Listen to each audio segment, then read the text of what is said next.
our nation that professes freedom, yet we have this mass incarceration, this hyper incarceration that is trawling into it, grinding into it, our most vulnerable citizenry, and is overwhelmingly biased towards people of color.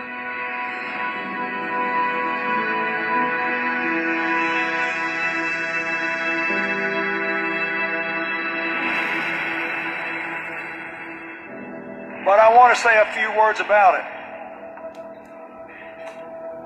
because I signed a bill that made the problem worse, and I want to admit it. His 1994 crime bill, something that he now admits was a mistake. There were longer sentences,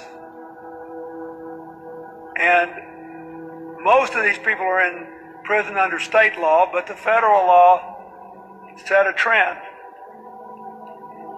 And that was overdone. We were wrong about that. Well, I think it's important that President Clinton acknowledges that things didn't turn out exactly as he and all of us would have wished. I'm happy that he realizes the error of his ways. I think he knew back then that it wasn't good policy, I'll be honest. Back then, there was an outcry over the rising crime rate, and people from all communities were asking that action be taken.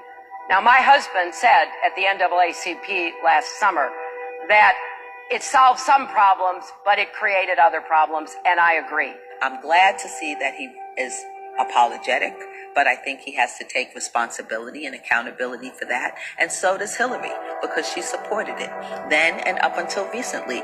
Bill Clinton faced off against a group of Black Lives Matter protesters protesting a 1994 crime bill that they say led to a surge in the imprisonment of black people. I don't know how you would characterize the gang leaders who got 13-year-old kids hopped up on crack and sent them out onto the street to murder other African-American children.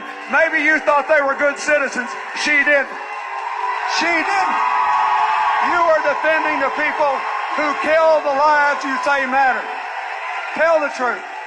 We can't ignore the reality Tell of the force truth, here. you lying The motherfucker. policies that Bill Clinton put forward, mandatory minimums, 3 strikes, those were a use of political force. They forced millions of people who would not otherwise be in prison today into prison.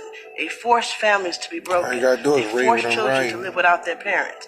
That's what happened.